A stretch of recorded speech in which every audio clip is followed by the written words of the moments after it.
Hello Mitu बिटिया, कैसी है मेरी लाडो? यह बता, 1 घंटे से तुझे फोन मिलाने की कोशिश कर रही हूं, लेकिन तेरा फोन लग ही नहीं रहा था। मितू की मां उमा जी की आवाज में शहद जैसी मिठास घुली थी।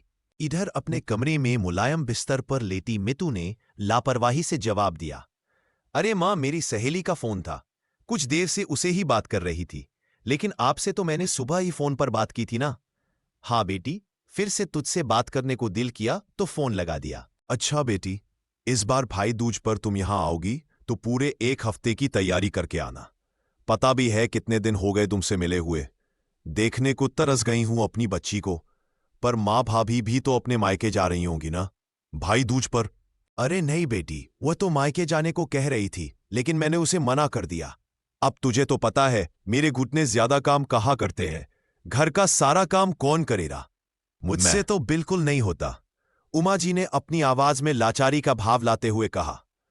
तो मितू बोली, हाँ मां, ये बात तो है। अब इस उम्र में आपसे कहाँ इतना काम बन पाता होगा। मितू अपने कमरे में बैठी हुई अपनी मां से फोन पर बात कर रही थी कि तभी उसके कानों में एक कड़कती हुई आवाज आई। मितू, कहाँ हो तुम? यह उसके पति बिराज की आवाज थी। मितू का दिल एक पल को धड़कना भूल गया। क्या हुआ बेटी, किसकी आवाज है? उमा जी ने पूछा। वो मां, मुझे लगता है कि बिराज आज ऑफिस से जल्दी लौट आए हैं। मैं आपसे बाद में बात करती हूं, हड़बड़ाते हुए मितू ने कहा और फोन रख दिया। उसका चेहरा सफेद पड़ गया था। बिराज कमरे के दरवाजे पर खड़ा था। उसकी आंखों में गुस्सा और निराशा का मिला जुला भाव था। मितू, ये सब क्या है? तुम्हें मालूम है मां की तबीयत ठीक नहीं रहती, फिर भी घर का काम करने के बजाय तुम यहां कमरे में फोन लेकर बैठी हो। उधर मां सारे कपड़े अकेले ही धो रही हैं। कुछ तो सोच लिया करो। ब्लड प्रेशर की मरीज है वो, और अब उनकी उम्र हो चली है। यह सुनकर मीतू ने मुंह बनाते हुए कहा, अरे तो क्या हुआ? तुम तो ऐसे बोल रहे हो जैसे सारा दिन मैं कोई काम नहीं करती। थक गई थी तो थोड़ी देर के लिए बैठ गई। अच्छा, 1 कप चाय बना दो, आज सिर में बहुत दर्द हो रहा है। बिराज ने कहा तो मितू चाय बनाने के लिए रसोई घर में चली गई। करीब 1 वर्ष पहले राकेश जी मितू को अपने बड़े बेटे बिराज की पत्नी और अपने घर की बहू बनाकर लाई थी। अभी छोटा बेटा पिनाक कुंवारा था। बिराज के सामने तो मितू घर का काम करने का दिखावा किया करती थी, लेकिन उसके ऑफिस जाने के बाद अपनी मां से फोन पर बातें करने बैठ जाती थी। घर में बर्तन और साफ सफाई के लिए काम वाली बाई लगी हुई थी, परंतु इसके अतिरिक्त घर का बाकी का सारा काम राकेश जी को ही करना पड़ता था। जब भी राकेश जी उसे काम में मदद करने के लिए आवाज लगाती तो मितू कोई ना कोई बहाना बनाकर टाल देती। नई नई शादी हुई है, अभी बचपना है। यह सोचकर राकेश जी भी शुरू शुरू में उसे ज्यादा काम करने को नहीं कहती थी, परंतु शादी के 1 वर्ष बाद भी जब मितू ने किसी काम में दिलचस्पी नहीं दिखाई तो राकेश जी ने उसे प्यार से समझाते हुए कहा, देखो मितू बेटा, अपने मायके से ध्यान हटाकर अब अपने ससुराल की जिम्मेदारियों को समझो। इतना कहने की देर थी कि मितू ने घर में हंगामा खड़ा कर दिया। उस दिन इस बात को लेकर बिराज और मितू के बीच जोरदार झगड़ा हुआ। उसके बाद तो राकेश जी ने मितू को कुछ ना कहना ही बेहतर समझा। दिन भर मितू फोन पर कभी अपनी मां से तो कभी सहेलियों से बातें करती, अपनी मर्जी मुताबिक रहती। बस शाम को अपने पति बिराज के घर लौटने के समय पर रसोई घर में जाकर थोड़ा बहुत काम करने का दिखावा करने लगती थी।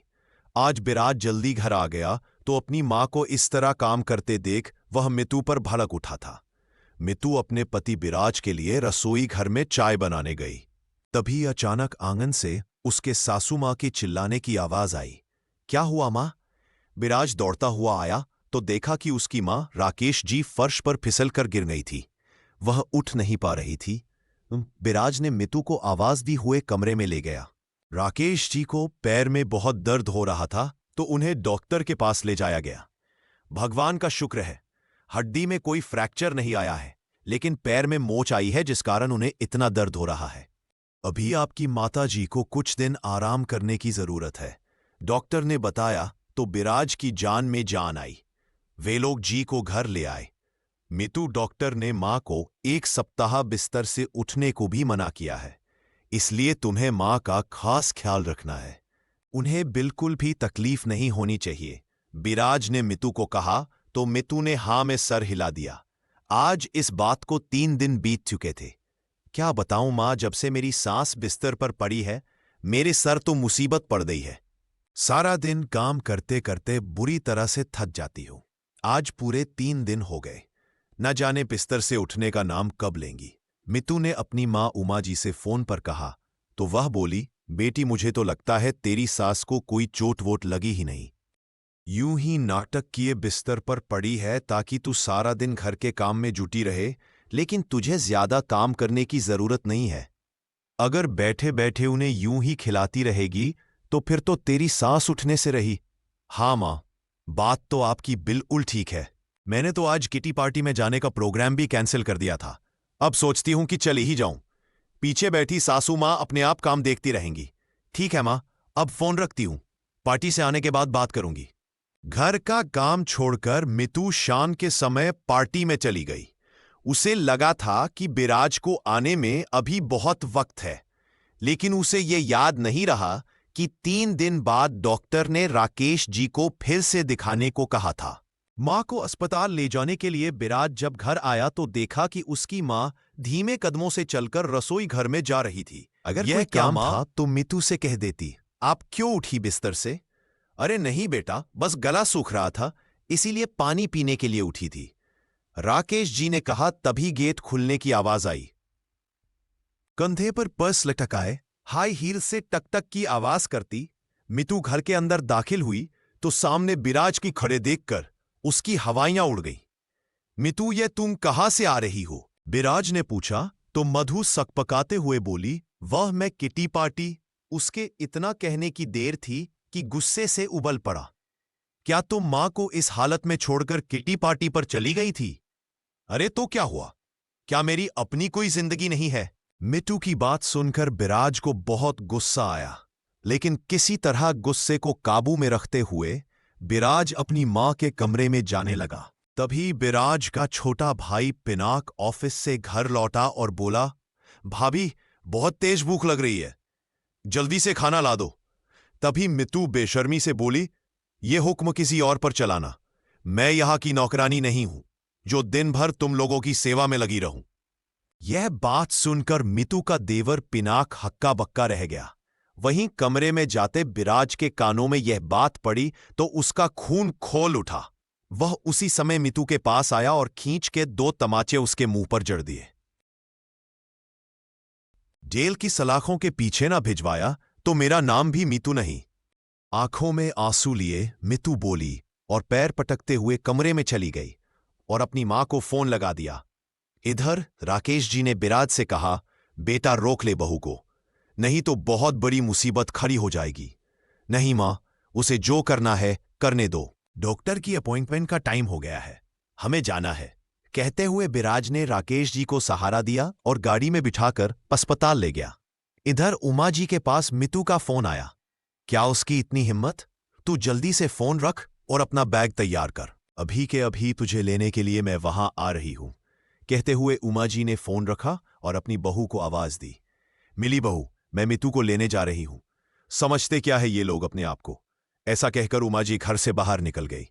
थोड़ी देर में उमा जी के पति रसलाल जी अपने बेटे मनु के साथ दुकान से घर वापस आए तो यहां वहां देखते हुए मिली से बोले, बहू उमा कहीं नजर नहीं आ रही, कहीं गई है क्या? जी बाबूजी, मानसी मीतू को लेने के लिए गई हैं। यह सुनकर रसलाल बोले, मीतू को लेने गई है? अच्छा, भाई दूज का त्योहार आ रहा है इसलिए लेने गई होगी। नहीं बाबूजी, मितू का फोन आया था, शायद उनके घर में फिर से लड़ाई झगड़ा हो गया है। यह सुनकर रसलाल जी और मनु दोनों चिंता में पड़ गए। फिर मनु बोला, लेकिन इतनी जल्दी करने की क्या जरूरत थी? कम से कम यह तो पता करना चाहिए था कि गलती किसकी है। तो रसलाल जी ने कहा, लेकिन बेटा अपनी बेटी को परेशानी में देखकर रहा भी तो नहीं जाता ना, कुछ दिन यहां रह लेगी तो मामला शांत हो जाएगा। ऐसा कहकर वह हाथ मुंह धोने चले गए। फिर मनु बोला, मां भी हद करती है, उन लोगों के बीच लड़ाई हुई नहीं कि मां तो जैसे तैयार बैठी थी मितू को घर लाने के लिए, और जब सारी बात सुनेंगे तो गलती मितू की ही निकल कर आएगी। यह तो है, मां जी को उसकी गलती नजर ही नहीं आती। चलो छोड़ो, आप ज्यादा चिंता मत करो, फ्रेश हो जाओ, मैं खाना लगाती हूं, कहकर मिली रसोई घर में खाना पकाने चली गई। करीब 2 घंटे के बाद उमा जी अपनी बेटी मितू को लेकर घर पहुंची। उस समय रसलाल जी बाहर चारपाई पर लेटे हुए थे। यहां मैं अपनी बेटी के लिए परेशान हूं और आप चैन की नींद सो रहे हैं। उमा जी गुस्से से बोली तो रसलाल जी की नींद खुल गई। अरे मिटू बेटी, तुम आ गई, आओ बैठो। लेकिन उमा, तुम लोगों को आने में इतनी देर कैसे हो गई? रसलाल जी ने पूछा तो उमा जी बोली, एक जरूरी काम और निपटाना था, बस वही करने में समय लग गया। जरूरी काम? ऐसा कौन सा जरूरी काम था? रसलाल जी ने पूछा तो बात पलटते हुए मितू ने कहा, क्या बाबूजी, आपको तो अपनी बेटी की चिंता ही नहीं है। एक मेरी मां है जो मेरा इतना ख्याल रखती है। फिर उमा जी ने कहा, बेटी, मेरे रहते तुझे चिंता करने की कोई जरूरत नहीं है। उन सबको तो मैं ऐसा सबक सिखाऊंगी कि जिंदगी भर याद रखेंगे। तू यहां पर आराम से रह। कोई काम करने का दिल करे तो कर लेना, नहीं तो कोई जरूरत नहीं है। यहां कोई तुझसे कुछ नहीं कहेगा। देखो तो मेरी फूल सी बच्ची कितनी कमजोर हो गई है। फिर रसलाल जी ने कहा, अरे हमने अपनी बेटी की शादी की है, बेचा नहीं है। अपनी बेटी की 2 रोटी हमें क्यों भारी लगेंगी? हाँ बेटी, तू यहीं बैठ, मैं तेरी भाभी को चाय नाश्ता लेकर आने को कहती हूं। उमा जी बोली तो मितू कहने लगी, मां मैं भी अंदर आ रही हूं, थोड़ी देर आराम करूंगी। आंगन के कोने में बिछी कुर्सी पर रसलाल जी की बुजुर्ग अम्मा बैठे हुए सब देख रही थीं। उमा जी और मितू के अंदर जाने के बाद उन्होंने रसलाल जी को अपने पास बुलाया और बोली, देख रसलाल, यह जो कुछ हो रहा है ना, बिल्कुल अच्छा नहीं हो रहा। बेटी को इतनी शय देना अच्छी बात नहीं है। अब मैं उमा बहू को कुछ कहूंगी तो वह उल्टा मुझ पर ही बरस पड़ेगी। इसीलिए तू उसे समझा। हाँ हाँ अम्मा, तुम चिंता मत करो, कुछ दिन यहां रहेगी तो सब ठीक हो जाएगा, कहकर रसलाल जी कमरे में चले गए। मितू के लिए चाय लेकर जब उसकी भाभी मिली, कमरे में आई तो उसके पास बैठते हुए बोली, मितू, ऐसी भी क्या बात हो गई थी? क्या बताऊं भाभी, किसी दुश्मन को भी ना मिले ऐसी सास। ना जाने मेरी पीठ पीछे मेरे पति को क्या पट्टी पड़ाती है कि वह तो ऑफिस से आते ही मुझ पर भड़क जाते हैं, मेरे साथ मारपीट करने लगते हैं। उन्हें तो सिर्फ मुझ में कमियां ही कमियां नजर आती हैं। दुख और परेशानी नजर आती है तो सिर्फ अपनी मां की। लेकिन मितू, घर में ऐसी छोटी मोटी बातें तो होती रहती हैं। तुम्हें तो शांति से काम लेना चाहिए था। अपने पति को प्यार से समझाती तो वो जरूर समझते। अरे भाभी, आपको क्या लगता है मैं नहीं चाहती कि मेरा घर बसे? वह लोग ही समझने को तैयार नहीं है तो मैं क्या करूं? भाभी, मनु भैया तो बहुत अच्छे हैं जो तुमसे प्यार से बात करते हैं, लेकिन सब लोग एक जैसे नहीं होते। यह तो मैं हूं जो उन लोगों को बर्दाश्त कर रही हूं। अगर ऐसी सास और ऐसा पति तुम्हें मिल जाते तो तुम तो उन्हें 2 दिन ही ना झेल पाती। तो मिली बोली, नहीं मितू, ऐसी बात नहीं है। अपना घर बसाने के लिए अगर थोड़ा सा झुकना भी पड़े तो भी कोई हर्ज नहीं होता। और कितना झुकूं भाभी? अब तुम ही देखो, मेरी मां तुम्हारा कितना ख्याल रखती है और वहां मेरी सास है जो मेरे पति को मेरे खिलाफ उकसाती है। दूसरों को समझाना बहुत आसान है जब खुद पर बीतती है, पता तो तब चलता है। मितू ने कहा तो मिली चुप रह गई। वह समझ गई थी कि मितू कोई बात सुनने को भी तैयार नहीं है। खाना बनाने के बहाने मिली वहां से उठकर चली गई। अगले दिन भाई दूज का त्योहार था, इसलिए सुबह जल्दी उठकर मिली ने रसोई घर में सारे पकवान बनाकर रख दिए।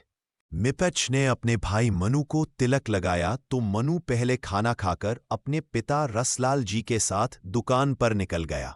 फिर मिली उमा जी और मितू को खाना देकर रसोई घर में बर्तन साफ करने चली गईं। तो उमा जी अपनी बेटी मितू से बोली, देखा बेटी, मैंने कहा था ना, मायके में रहते हुए तुझे किसी तरह की कोई तकलीफ नहीं होगी। सुकून से बैठकर खाना खा और आराम कर। उधर मितू के ससुराल में बिराज के पास फोन आया। हेलो, क्या आप मिस्टर बिराज बोल रहे हैं? मैं पुलिस थाने से बात कर रहा हूं। आपके खिलाफ एक शिकायत आई है, जल्द से जल्द यहां पहुंच जाइए। यह सुनकर बिराज की हैरानी का ठिकाना ना रहा। राकेश जी भी परेशान हो गए। राकेश थाने जाकर आया तो राकेश जी ने पूछा, पुलिस वालों ने क्या कहा बेटा? तो बिराज हताशा भरे स्वर में बोला, कहना क्या था मितू, और उसके घर वालों ने हमारे खिलाफ पुलिस में शिकायत दर्ज कर दी है। और यह भी कहा है कि दहेज को लेकर हम लोग आए दिन उसके साथ मारपीट करते हैं। क्या लेकिन बेटा, हमने तो कभी दहेज का जिक्र तक नहीं किया। राकेश जी ने कहा। तो विराज बोला, हाँ मां, मितू और उसके घर वाले दहेज के नाम पर हमें झूठे केस में फंसाना चाहते हैं। बेटा, मैं तो कहती हूं एक बार चलकर उनसे बात करते हैं। बात ऐसे ही सुलझ जाए तो ही अच्छा है। नहीं मां, मैं उन लोगों के सामने नहीं झुकूंगा, विराज ने कहा। तो उसका भाई पिनाक बोला, मां की बात बिल्कुल ठीक है भैया, अगर कोर्ट केस में फंस गए तो निकलना मुश्किल हो जाएगा। आज शाम को चलते हैं और आमने सामने बैठकर बात कर लेते हैं। विराज को यह बात ठीक लगी। उधर मितू के मायके में जब शाम को रसलाल जी घर लौटे तो मितू ड्राइंग रूम में बैठी हुई टीवी देख रही थी। अम्मा जी भी वही बैठी थी। अपनी बेटी के पास बैठते हुए रसलाल जी बोले, बेटी, मैं तो कहता हूं कि तुम लोग प्यार से यह मामला सुलझा लो तो ही अच्छा है। तो मितू बोली, नहीं बाबूजी, मेरी सासू मां दिन भर बैठकर आराम करे और मैं कोल्हू के बैल की तरह पिसती रहूं, यह मुझसे नहीं होगा। तो रसलाल जी बोले, लेकिन बेटी, घर का काम करने में बुराई ही क्या है।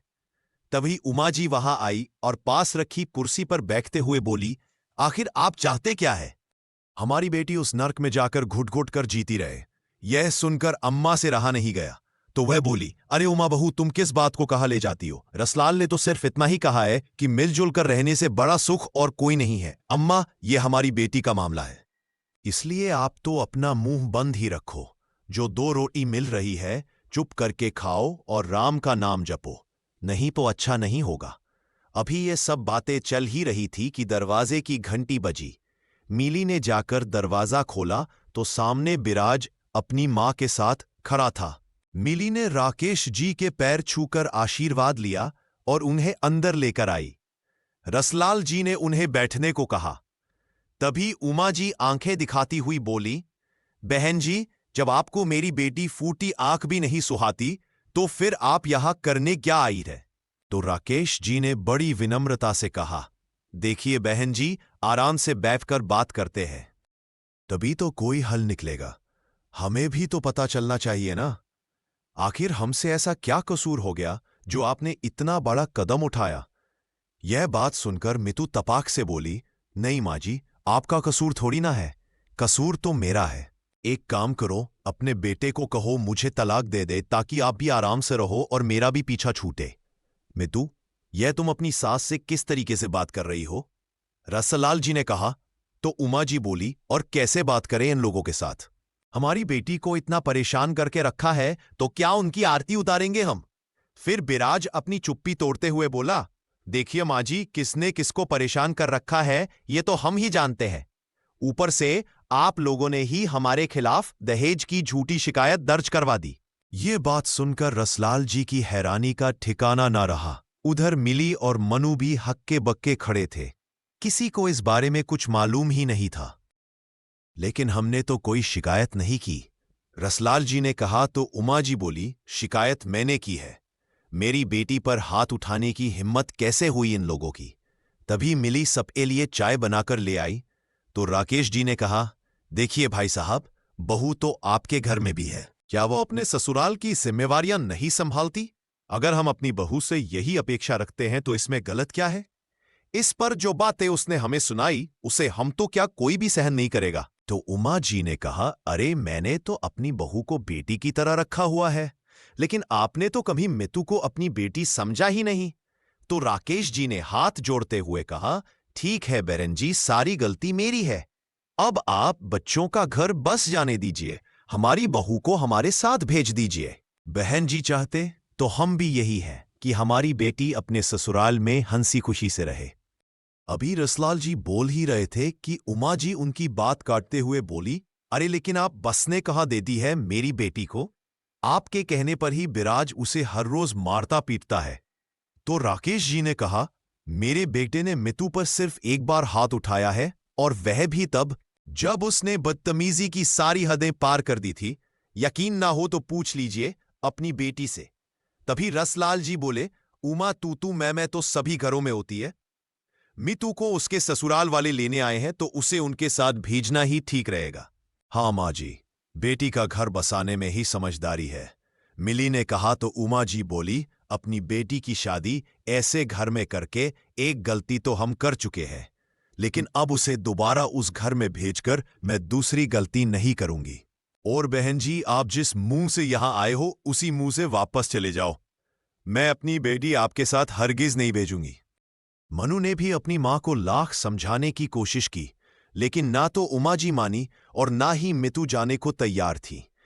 ये सब सुनकर बिराज बोला, बस मां, अब यहां खड़े रहकर हम लोग अपनी और बेइज्जती नहीं करवाएंगे। अभी के अभी यहां से चलो। अच्छा, चलते हैं। अरे नहीं बहन जी, बैठकर बात करते हैं, रसलाल जी ने कहा। लेकिन बिराज राकेश जी को लेकर वापस चला गया। फिर रसलाल जी अपनी पत्नी से बोले, थाने में जो तुमने शिकायत की है उसे अभी के अभी जाकर वापस लो। अरे मुझे जो करना है मैं देख लूंगी, आप अपना काम करो। उमा, मुझे नहीं लगता तुम अपनी बेटी का घर बसने दोगी। वह लोग तो मितू को ले जाने के लिए आए थे, लेकिन सिर्फ तुम्हारे कारण बनी बनाई बात बिगड़ गई। तभी मनु मितू से बोला, मितू एक बात सच सच बताना, क्या बिराज तुझे दहेज के लिए मारता पीटता है? क्यों भाई, आपको मुझ पर यकीन नहीं है? मितू ने कहा। तो उमा जी बोली, इन सब बातों के लिए घर के बड़े बैठे हैं, तुझे इसमें पंचायती करने की जरूरत नहीं है। मां, घर के बड़े अगर संभाल सकते तो बात को संभाल लेते और मितू को उसके ससुराल वालों के साथ भेज देते। फिर मितू आवाज ऊंची करते हुए बोली, बाबूजी, आप सब लोग मिलकर मुझे मार क्यों नहीं देते? आपकी भी परेशानी दूर होगी और मेरे ससुराल वालों की भी। सबने मिलकर बस मुझे भेजने की ही रट लगाई हुई है। सिर्फ एक मां है जो मुझे समझती है। तो मिली ने कहा, मितू, हम तुम्हारे घर के लोग हैं, तुम्हारा भला चाहते हैं, मैं सब जानती हूं। तुम जाकर रसोई का काम करो। मिली रसोई घर में चली गई और मनु और रसलाल जी भी किसी काम से बाहर निकल गए। तो उमा जी बोली, बेटी मेरी एक बात सुन ले, मेरे रहते हुए तो तेरी भाभी तुझे कहने से रही, और अगर घर में किसी ने भी तुझसे कुछ कहा तो उसे तो मैं अच्छी तरह समझा दूंगी। तो मितू आंखों में आंसू लिए बोली, मां, इस घर का कोई भी सदस्य मुझे यहां देखकर खुश नहीं है, सब मुझे भेजने पर पुले हुए हैं। तो उमा जी ने कहा, तुझे चिंता करने की जरूरत नहीं है, तू यहां आराम से रह, मैं तेरी भाभी को देसी घी का हलवा बनाने को कहती हूं, आराम से बैठकर खाएंगे। हाँ मां, सब लोगों की बातें सुन सुनकर मेरा भी दिमाग खराब हो गया है। तुम जल्दी से हलवा बनवा कर ले आओ। हाँ, हलवे में बादाम भी डाल देना। कहते हुए मितू सोफे पर लेट गई। एक सप्ताह बीत चुका था।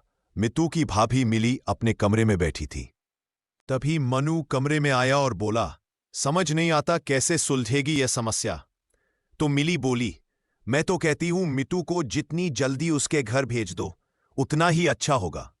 अरे मिली, चाहता तो मैं भी यही हूं कि वह समय से अपने घर चली जाए। आस पड़ोस के लोगों और रिश्तेदारों में जब यह बात पता चलेगी तो हमारी कितनी बदनामी होगी। मिली ने कहा। तो मनु बोली, लेकिन मां जी को तो यह बात समझ में नहीं आती। उस दिन जब मितू के ससुराल वाले घर आए थे तो उनकी बात सुनकर भी मितू की ही गलती नजर आ रही थी। I am sorry, I can assist with that request. शादी से पहले पूरे 22 साल वह इस घर में रही है, क्या मैं उसके स्वभाव को नहीं जानता? फिर मिली बोली, फिर भी मां जी तो हमेशा उसकी ही तरफदारी करती है। अगर इसी तरह चलता रहा तो हमारे घर में ही झगड़े होने शुरू हो जाएंगे। मितू तो किसी काम को हाथ नहीं लगाती। I am sorry, I can assist with that request. अब मैं अगर उसे घर की साफ सफाई में मदद करने को कहती हूं तो मना कर देती है। रोटी या सब्जी बनाने को कहती हूं तो भी मना कर देती है, और ऊपर से कहती है मैं इस घर की नौकरानी नहीं हूं, ये सब तुम्हारी ड्यूटी है तो तुम ही करो। अरे मिली, इसी बात का तो रोना है, उससे कोई काम ही तो नहीं किया जाता। ये तो उसे मां ने सिर पर चढ़ा रखा है, नहीं तो अब तक मैं ही इसकी अक्ल ठिकाने लगा देता। देखिए जी, मैं तो बस इतना चाहती हूं कि घर में कोई लड़ाई झगड़ा ना हो, नहीं तो दुनिया तमाशा देखेगी। वो तो छोटी छोटी बातों पर क्लेश करने लगती है। मां भाभी ने मेरी पसंद की सब्जी नहीं बनाई, यह तो चाहती ही नहीं है कि मैं इस घर में रहूं। बताओ मैं क्या करूं? मेरी जगह अगर कोई और होती तो अब तक घर में क्लेश खड़ा कर देती। मैं तो फिर भी चुप हूं। अरे मिली, वह तो मैं भी जानता हूं। फिर मिली ने कहा, अगर यही बात मैं उसे कहूंगी तो उल्टा ये जवाब देगी कि वह तो मेरी मां इतनी अच्छी है जो तेरा इतना ख्याल रखती है। लेकिन यह बात उसे समझ में नहीं आती कि अच्छा भी अच्छों के साथ ही बना जाता है। मैं तो शर्म लिहाज के कारण चुप हूं ताकि झगड़ा और ना बढ़े।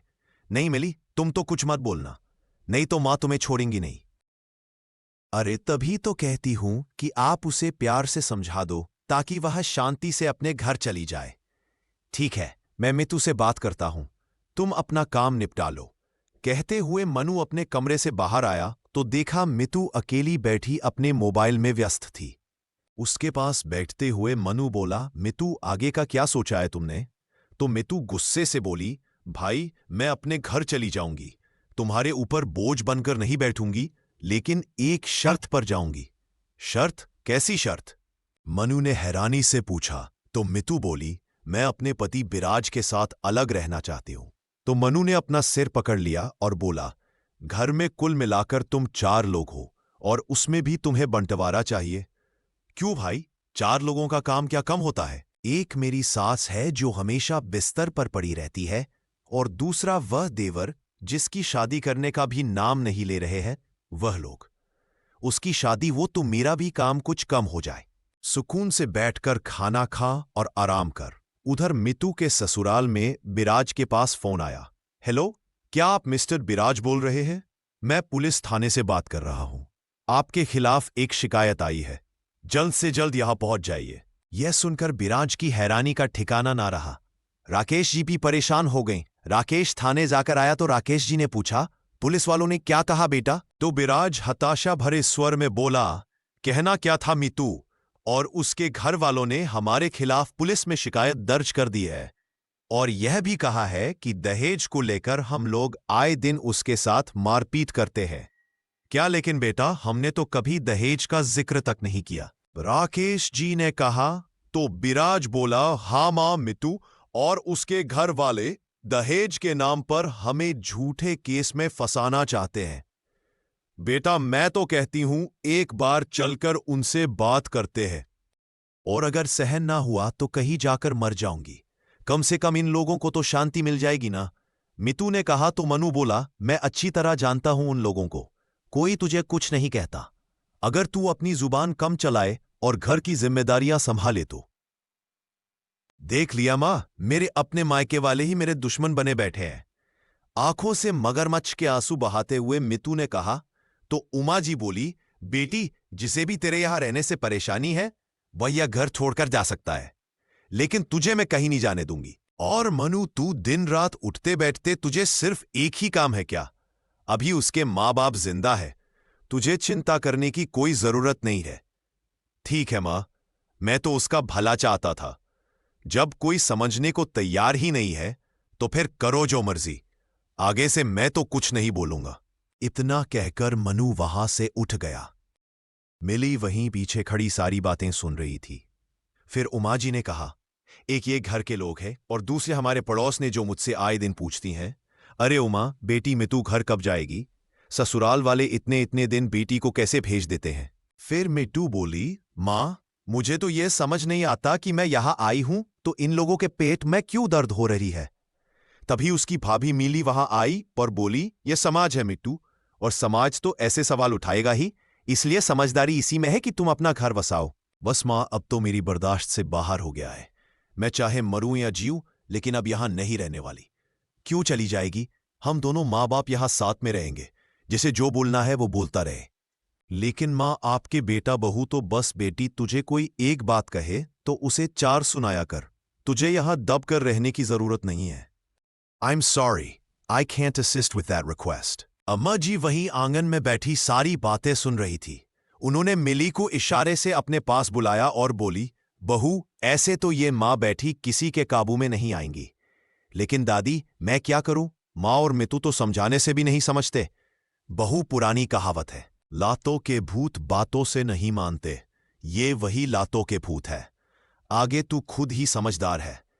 अपनी दादी सास का इशारा मिली अच्छी तरह समझ चुकी थी। वह बोली, आप ठीक कह रही हो दादी, कुछ ना कुछ तो करना पड़ेगा।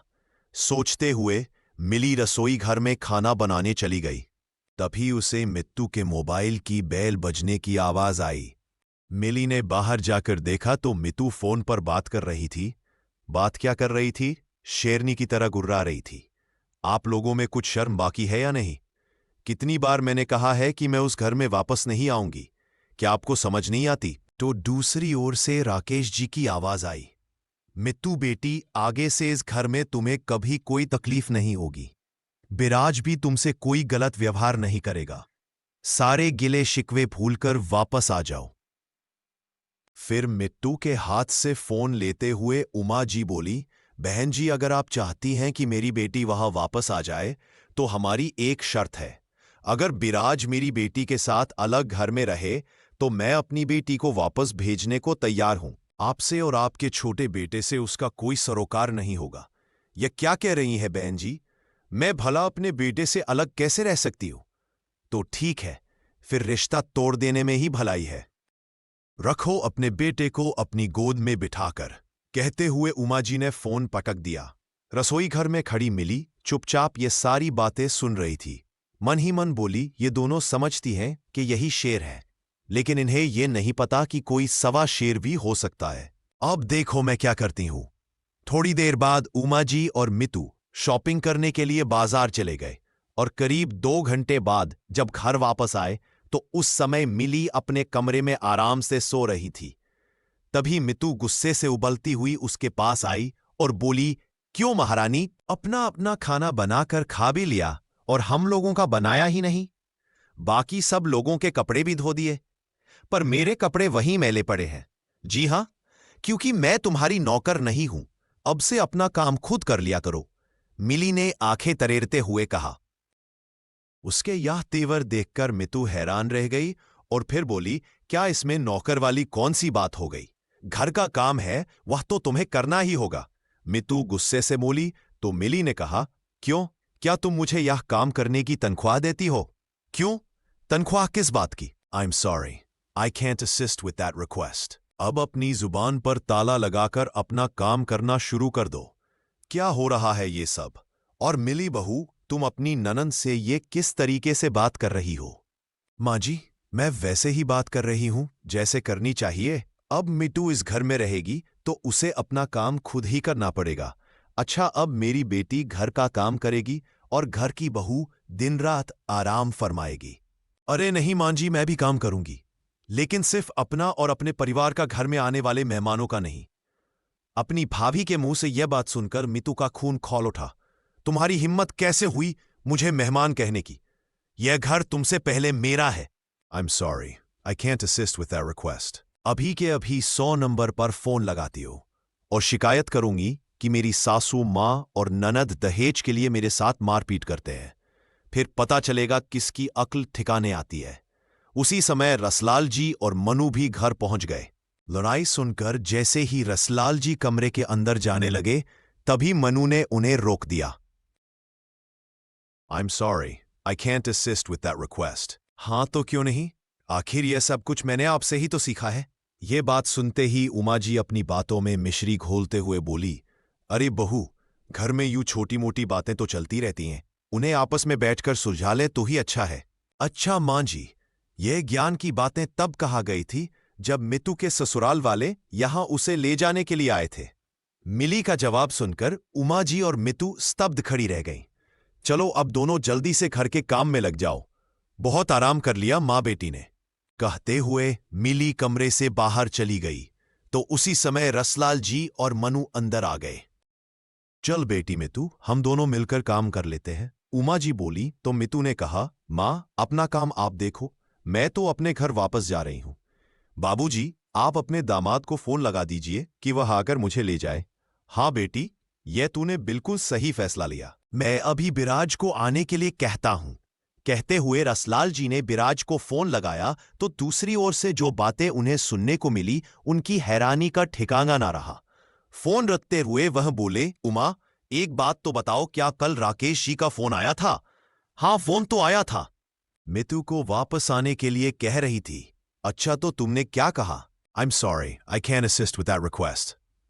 हमारे घर से बेइज्जत होकर जाने के बावजूद उन्होंने फिर से फोन किया और उनके सामने तुमने एक नई शर्त रख दी कि पहले घर का बंटवारा करो, फिर हमारी बेटी वापस आएगी। उसी समय मितू बोली, अरे बाबूजी, अब मैं जा तो रही हूं, फिर मां का कसूर क्यों निकाल रहे हैं? अभी एक और झन्नातेदार थप्पड़ मितू के गाल पर पड़ा। यह देखते हुए अम्मा जी बोली, रसलाल, अगर यह थप्पड़ तूने पहले लगाया होता ना, तो आज ये घर उजड़ने की नौबत ही ना आती। फिर गुस्से से उबलते रसलाल जी बोले, बदतमीज, अब बिराज तुम्हारे साथ कोई रिश्ता नहीं रखना चाहता। अपने बेटे बिराज की चिंता में राकेश जी की तबीयत इतनी बिगड़ गई कि वो आईसीयू में भर्ती है। यह सुनते ही मितू की आंखें खुली की खुली रह गई। फिर रसलाल जी बोले, अगर राकेश जी को कुछ हो गया तो उनकी हालत की जिम्मेदार सिर्फ और सिर्फ तुम होगी, और उसके बाद बिराज तुम्हें कभी नहीं अपनाएगा। तो मितू रोते हुए बोली, बाबूजी, मैं उन्हें कुछ नहीं होने दूंगी। अभी के अभी मैं अपने ससुराल वापस जा रही हूं।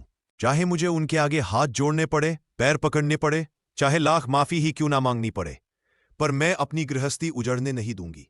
ऐसा कहते हुए मितू ने अपना बैग उठाया और घर की दहलीज लांग कर चली गई। तो दोस्तों, कहानी पसंद आई हो तो वीडियो को लाइक करें, चैनल को सब्सक्राइब करें और दोस्तों के पास शेयर करें। धन्यवाद। राधे राधे।